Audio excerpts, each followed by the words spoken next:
things like stop, people tend to get almost a little bit Yeah, they get a little strange. stiff, huh? Yeah. Yeah. But I think a few things that I really want to talk to you about mostly, I'm a really big fan of street parking. I've been a really big fan of yours. I think when my wife first got me into CrossFit, and you drink the Kool-Aid and you go through all the media, and there's that video, I think you were rapping Forgot About Dre. And so since I saw that, I was like, this chick's cool. This chick's cool. And then obviously with, as we were sort of just talking about with the lockdown and affiliates and everything closing here, we've sort of seen a bit more of a shift to people looking online, or gyms having more of a move to go online, which is obviously something that you guys have been knocking out of the park for, I think, 4 years now, right? Street parking. Yeah. We just passed the 4-year mark. Yep. Yeah. And I think the thing that I've most been impressed with is something that we've kind of struggled with to a point with what we do online, is that ability to kind of build and develop and cultivate a culture online, and to be able to do that without physically being present to kind of like monitor. And I feel particularly for us, it's a lot of us trying to instigate a lot of that. But from what I've seen with the way that it tends to run with street parking, it's a lot of other members that are kind of like essentially, I guess, doing that for you, right? Yeah. So I'd love to talk about how you kind of got to that point. But what was it? Because you originally were an affiliate owner, like a brick and mortar affiliate, right? Was there something that sort of like, what was it that caused you wanting to shift? Was it a time thing, or was it deciding to have a family and it not being feasible to spend so much time like in a physical establishment? Yeah, so my kind of journey went from, I was a personal trainer before I ever even found CrossFit, and I had like one-on-one or maybe 2-on-1 clients. I found CrossFit and started doing it myself personally, just for my own workouts first, to kind of test it and see what I thought about it and everything, and I didn't do it at an affiliate. There were no affiliates. This was like 2007. So there were no affiliates where I lived, and I was doing it at a Gold's Gym, all of it by myself. And I fell in love with it, started doing it with my clients, and the small personal training studio where I was at, they didn't like that I was trying to train more than 2 people at a time. But I saw how the group could be beneficial. So that's why I ended up opening an affiliate, was because there wasn't any. And I needed somewhere to train my groups that I wanted to train together. And that was in 2008. That same year, later in the year, is when I got on the CrossFit seminar staff. And so I started traveling. And I think the traveling really fed my understanding of quick workouts, hotel workouts, dumbbell workouts, because I was on the road a lot. I mean, I've been actually to Australia 3 times for seminars, and it would be for like 3 days, and then you turn around and come home, So there was a lot of on the road stuff while I had my affiliate. Ended up moving to Santa Cruz to work more full-time for CrossFit headquarters. And that was in 2011. We sold the gym then. So there was a period from 2011, and then street parking started in 2016, I guess 5 years, where I programmed for affiliates and I worked for CrossFit HQ, and I taught classes here and there at like NorCal CrossFit and the place where I lived. But where I didn't have necessarily like my own business outside of just working for CrossFit. Little side things, I guess. I've always loved programming.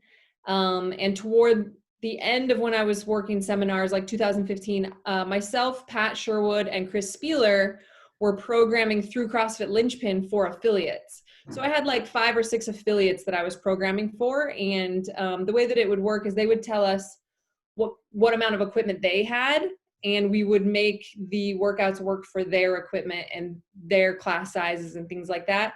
And I had gyms that had everything. Like I remember there was a gym in Miami that had enough ski ergs for their whole class and enough sleds for their whole class, and like everything. They had like worms and everything, so I could program for them. And then I had a gym that was in New York City that was on like the 4th floor and couldn't drop their barbells. And so I got to play around with like, how do I make that work? I can't just program the same exact thing for both of these gyms because they have different equipment. So that kind of seed was like planted in my mind a little bit. And then ultimately, I ended up leaving the seminar staff, mostly because I had been traveling so much for 8 years and I was kind of over it. And wanted to, Julian and I had just gotten together and I didn't want to be gone all the time, to be honest. I wanted to be with him. And he worked out a lot at home because he lived at the time in LA, and the traffic situation there was ridiculous. So you end up working out at home. And we just noticed that when we would post simple workouts with dumbbells, that it resonated with people more than when we would post like heavy snatches and muscle ups and things like that. Where we could see people tagging each other saying like, hey, we could do this at home, or hey, I have dumbbells at my house, I could do this at home.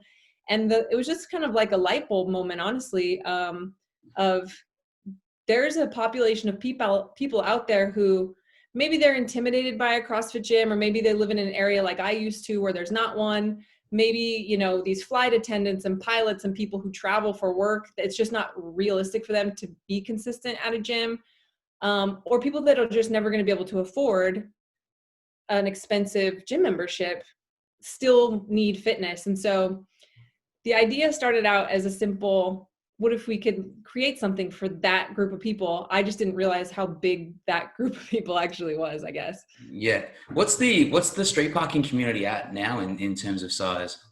We have roughly, I don't know the exact number, but roughly like 32,000 members. Wow. Yeah, that's a decent share All of over the the world. market. Yeah. Yeah. It's incredible how so it sort of started with just you guys just posting, this is the workout we're doing, and just other people just starting to tack along and give it a go, huh? Yeah. I don't know if you remember, but back in like 2013, 2014, when I was training with Jason and Neil and the whole crew at NorCal, and it was like Instagram had just become like a popular thing. And I was like, oh my gosh, we should post our workouts on Instagram. People would love it. And so we made the NC Lab, and I would post all of those. And I saw like a community that formed around people just wanted to know what we did for our workouts. And those workouts were ridiculous and not appropriate for most people. So it was kind of the same idea, but let's make it appropriate for a regular person who's short on time. And people just like to see what the Fitspos are doing, you know? Yeah. And for us, it was super simple because we'll just post what we actually do, and it's worked out really good. I guess you guys had a little bit of an advantage there in terms of had a little bit of a name in the industry, maybe had a little bit of a following too, right? Yeah. Yeah. I think it actually, I mean, more than even the athlete side, I think I had a huge benefit because people saw me as a coach, not just an athlete, because I had worked the number of people that I still get messages from all the time that are like, you did my level one, you know? So there was not just like, oh yeah, she's good at working out, but so many people had learned about coaching from me. So that definitely helped. Yeah. I think the other side too that I quite like is you guys are both like not over the top in any way, but you're more than happy to show that you're also balancing like family with everything else too, right? And so I think in terms of relatability, like it does show that I think sometimes when you look at some of the elite level athlete workouts, you just look at the workout and you're like, there's no way I could do that. But when you sort of see someone that has, they're balancing or managing a family and short on time, and it definitely makes it even more accessible to a degree as well. Yeah. You know, I think there's a difference between being an entertainer and being a coach. And I've actually posted about that. I think a lot of people in the fitness space, especially a lot of people that are very well known in CrossFit, are entertainers. They're not necessarily coaching anybody. They're just more showing off than anything else. Yeah. And then when they try, we've seen it with the pandemic, when they try to create a program, it becomes very clear, like, this isn't what this person actually does. They're just trying to make something, and it can kind of come off as cheesy and not authentic. But what we post, we post scales and modifications that we don't personally use, but the workouts are what we actually do. And one of the things that we do in our community is we go live and show us doing the following day's workout every day, so people can see that we're doing it right alongside with them, you know. Yeah, I quite like that approach. For anyone who's never sort of seen this street parking program, I guess it's tiered, right? So it's a workout, and then based on sort of what equipment you have, or I guess what kind of condition you're in as well. I know Kat, being 4 months postpartum, like being involved with the street park community, like I went and did my birth fit certification because that was what you guys did and what had been recommended there. And having her be able to do the shift programming and stuff like that, it's kind of given us the opportunity to still work out together, even though she is like heavily modifying for a period of time. And that's just been fun, right? Yeah. Okay. So, we sort of mentioned it briefly as well. So you kind of get to a point where you decide to go online, and is the idea there to try to replicate that sense of community and everything else? How do you go about, I guess, trying to put that in place from the start? I imagine once you decided to open up and have people sign up, the next obvious like point of reference is to have a place where they can congregate and chat and compare scores and everything else all CrossFitters sort of like to do. But that ability to have to monitor, like you said, like 35,000 people and kind of what they're posting, like that would just be a full-time job in itself too, to a degree, right? Yeah, so we have a Facebook group. We've always had a Facebook group where people get to know each other. And we have, people who have created some lifelong friendships, like people who have, before COVID, there was like 9 or 10 street parking meetups going on that people were organizing themselves every weekend all around the world. And we would see them, and they weren't official. Like we told them like, hey, like, we don't know you guys. I don't know if you're getting together to try to sell people your doTERRA oils or whatever, like, but we encourage you guys getting together. They can't be official. And they would meet up, and they would send us videos and pictures, and we would post the pictures of all the groups that had gotten together that weekend. And that was a really big thing before this year.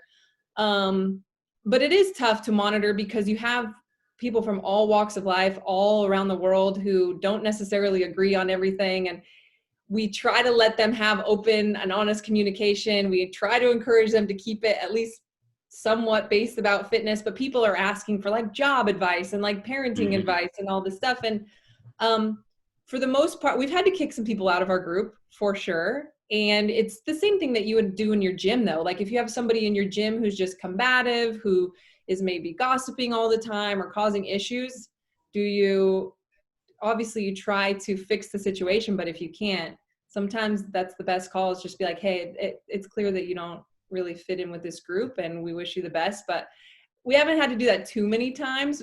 I would say less than 5. Yeah. But we're willing to do that for sure. And we're willing to, we take all the feedback from our members, and we encourage them to send feedback to us, and we ask questions and things. But I think the best way that we've gone about it is ourselves and our staff. We just, like you said, we show that we're real people. We're very engaged. They know that we see everything that's on the page, and that if something's out of line, that we'll do our best to try to fix it or talk about it or encourage them to like steer the conversation in a different direction. It is a lot of work though. I mean, we have, I want to say like 5 people who are on our Facebook group all day long. And several of those people, it's all they do. Yeah. But it's tough. It's tough to create that community without it going south, the bigger that it gets, for sure. Yeah, it's one of the, I guess, the challenges that comes with growth too, right? Is that the bigger you get, I sometimes feel like it's almost a snowball effect, and it's all you can kind of do to try to like manage the direction of the snowball, but it's hard to manage the speed, right? Yes. Yeah. Well, I can definitely vouch for the accessibility to members, because I guess this whole podcast came about simply by me just replying to the social media team that you have on the Instagram. So I think that's cool, because I guess that's another demonstration of, despite how big you guys are getting, that even at the top, it's not this level of like unaccessibility, right? Yeah, I think one of the things that, or the mistakes that people make when they're creating an online program, whether it's for fitness or something else, is they think that because it's online, that all they have to do is throw the workout up and then that's it. That's see you later. And I'll be honest, we've made the joke a couple of times. It's like, we don't have to deal with these people in person, right? So it's not like your gym where like the client that never wants to stop talking comes in and interrupts you while you're trying to coach class or whatever. We all know those people, but we still have that because we are committed to being engaged with our members, and it's really time consuming. So I mentioned how many people we have on Facebook, but I think we have like 6 staff members now whose job is just to comment on people's posts that use the hashtag street parking and tell them good job, or like we see you, or keep going, or whatever. And it's really not the best business model for scalability Yeah. at Yeah. all, but it's been our commitment to it that has actually helped us to grow, because people don't expect that on social media as much. They're used to, you know, not, you don't see the owner or the CEO of Starbucks commenting on your post about your latte that day, you know, but we do our yeah, we do our best to see as many of those people as possible, because I think that the reason that group fitness is so powerful is because of the cheering and the good job and the high fives at the end. Well, when you're a mom who nobody sees you work out, and nobody tells you good job, and you think that nobody cares if you work out or if you don't, it can be hard to stay motivated. So if someone like that posts that they did their workout, we want to make sure that we reach as many of those people as possible and tell them, like, we see you and you're doing great and keep going. And I know how powerful that can be. So It's part of that conundrum too with social media, that we're more connected than ever before, yet like feeling so much more isolated, right? yes. Yeah. And I guess when you are literally in isolation and doing the workouts, it kind of adds an extra element of that too. Yeah. How have you guys gone with, I guess, as you get bigger and you know, the dream is to obviously reach as many people as you can and be able to help as many people as you can. But obviously, like you've mentioned, there are challenges that come with growth. And part of that growth, I guess, is finding people that do align with the messaging that you're trying to portray in the culture. How do you go about, you know, if you decide there's an opening, are you sort of looking within your existing community for someone to fill that role? Is that the easiest way to find someone who aligns with your culture, or are you looking externally to bring people in? Yeah. For like staff, you're saying, right? Yeah. For the most part, we try to find people that are already within our community. Now it's a much easier because there are we have members email us all the time saying, like, if there's ever anything I can do, here's my resume, here's my background. Obviously, we've hired people from outside of our community when we're looking for specific skills. Mm-hmm. Like some of our content creators came from outside of our community. All of them have come from fitness in some way, shape, or form, because we don't have the energy to try to explain to someone that's making our videos what's appropriate to put in there, and like, just make sure that my weights and my heels and my knees are out if you're going to use this rep or whatever, you know, like, so that's been important to us. But the most success that we've had is finding people that are already within our community and have been members for at least, 6 months to a year, so that they understand the differences between what we're after versus like a regular fitness page. Because one of the ways, just like we want to find the right staff members, we want to find the right members also. So, you look at most fitness programs, and this is like not necessarily CrossFit, but if you look at like the Pelotons or whatever, there's a very glossy Fitspo. This isn't really how people look when they're working out. There's a body type that they like to post a lot.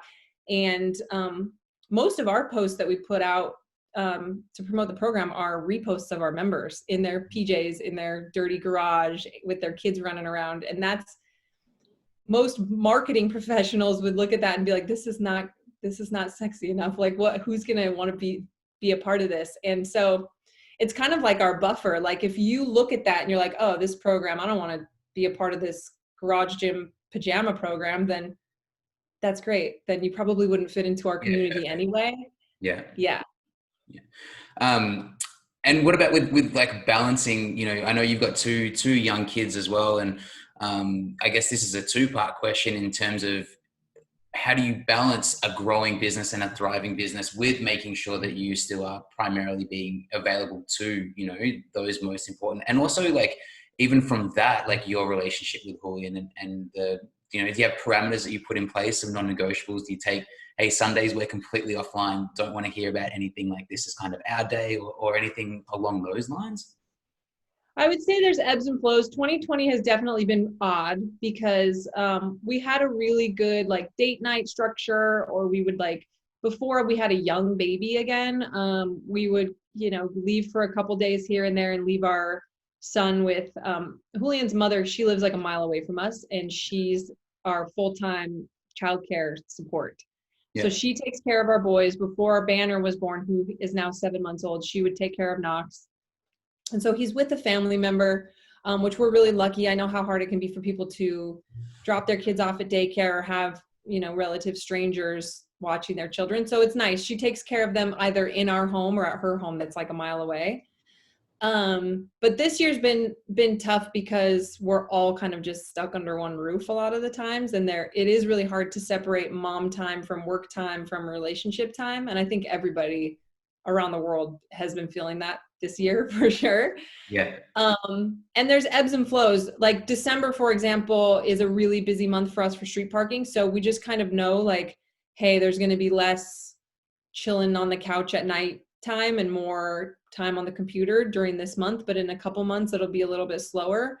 Or like when March hit and we're like, oh my gosh, everybody has to work out at home and we're already doing it. Like, we're all going to be working a lot more than we thought we were going to in March, right? Yeah. So I was going to say, has this year been a pretty big growth year for street parking? You're kind of in the perfect position, right? To have been like, yeah, guys, hey, online training, we've been doing this for 4 years now. Like, jump on, jump in. Yeah. It's not at all the year that we expected. We had to cancel a bunch of like meetups and stuff that we had planned, but it's been really, we started 2020 with almost 20,000 members, and now we have like 32. So, we've grown a lot this year, and we'll see what happens next, I guess. It's awesome. And I think, based on kind of what else is available out there in terms of online structure, I don't think anyone is as quite deliberate or as all-encompassing, I guess, as what you guys do. And I think it's cool to see that, you guys both do the live workouts that are being written, and you can watch those if you want. And, there's a bunch of mobility demonstration videos and bodywork workouts. And it's kind of, you guys have really covered all facets, which I guess, when you have been doing something for 4 years, it's like, you kind of get to a point where, not that you think of everything, but it's like, oh, we've developed something for that already, or we've developed something for that already. And you're right, when a lot of the competition is just throwing up, a workout on an Instagram page, it's incredibly hard to compete with, right? Yeah, thank you. Yeah, that was just a very long-winded compliment. I saw today as well on your Instagram, there's a bit of a trailer in terms of what's to come for 2020. Oh man, I put that up right before our call, so you saw. Yeah, I was actually just flicking on Instagram waiting for you to join, and it came up, and I was like, oh, this is awesome. Can you give us a sneak peek? Like, what is in store? What's planned? What can people expect in 2021?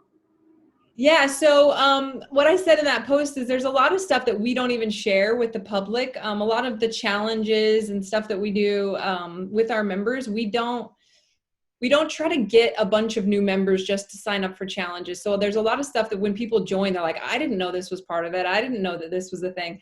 And one of the things that we started this year was the first year in 2020 was the street parking vault. Mm-hmm. And every Monday.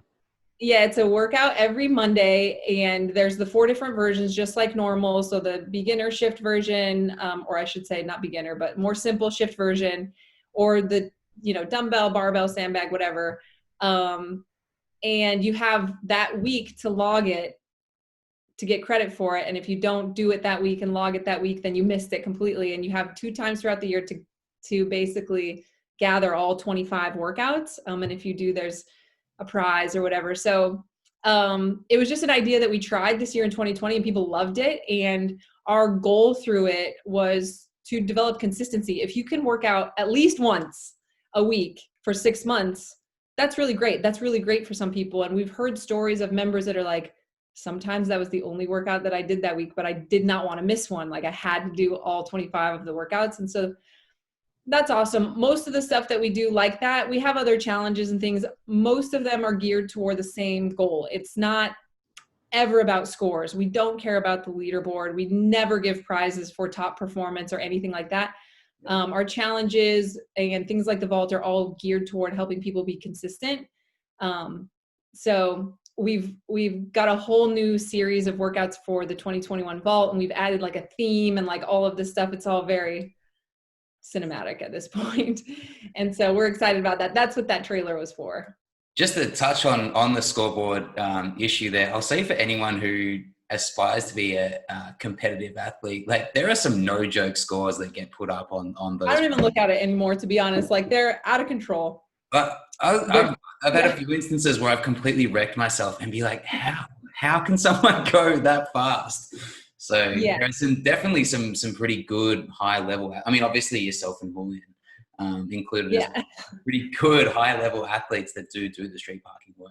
I mean, I think that I see people a lot where I'll like be scrolling through our Facebook and it's just some like super like jacked looking guy or girl. And I'm like, who is this person? And then you go on their page and it's like somebody who had competed at regionals like 6 times and maybe never made it. Or it's in a region that is not near you. So you just never heard of this person. But there's a lot of those people that are now like parents and are like past that stage of their life maybe.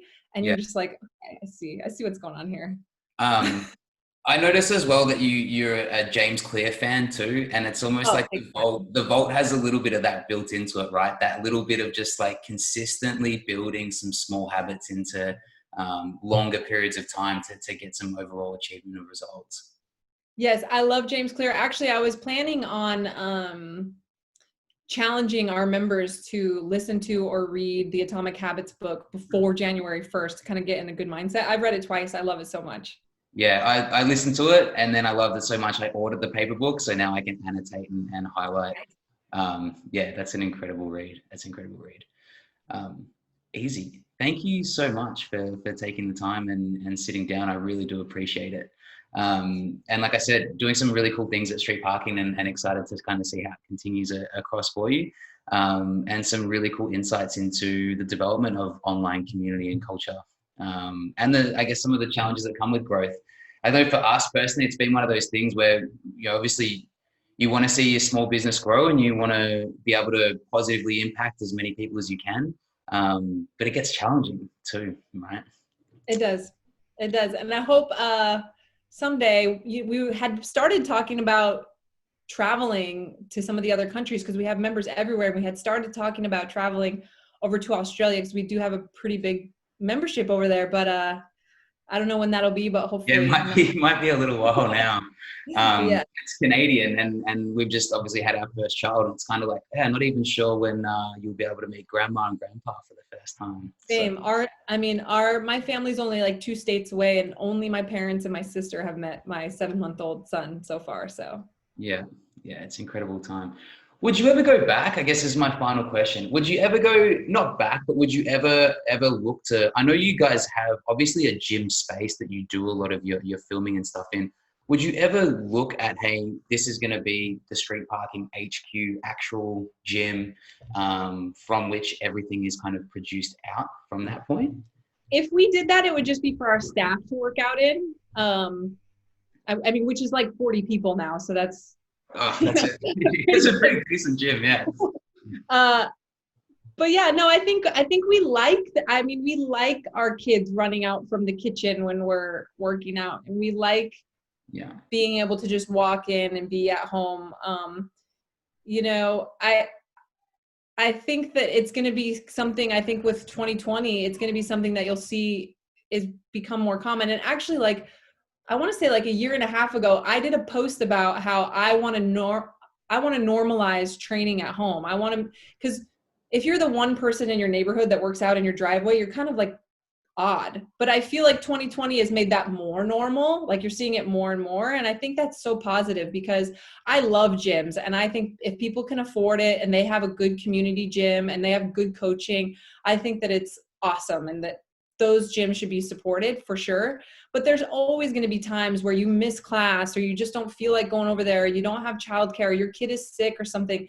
Having the ability to do something at home when those situations arise, whether that's all the time or just randomly when it pops up, I think is missing. And I think it's important. And I think 2020 has helped with that, actually. I think most people, regardless of whether it's being used as like a doorstop or a paperweight, have at least a dumbbell or a kettlebell somewhere in the house, right? It's Exactly. probably covered in cobwebs and dust and hasn't been touched until this year. Yes. But yeah, I mean, I remember even for us, when we were sort of 18, 19, granted, we weren't doing any kind of circuit training or CrossFit, but we had a bench press in the garage that we were using Oh, like every day, right? So yeah. My brothers had a bench in their bedroom when I was young, for sure. a couple of bicep curls before you head out, that sort of stuff. I think it's inherently in all of us. But yeah, and I guess the other point with after 2022, like who knows what the next 12 months look like in terms of gyms being able to be open in the physical, right? And being able to have more than a couple of people in there at a time too. Yes. So, yeah. Thank you so much. It's been awesome to chat. And I really do appreciate your time. Thank you.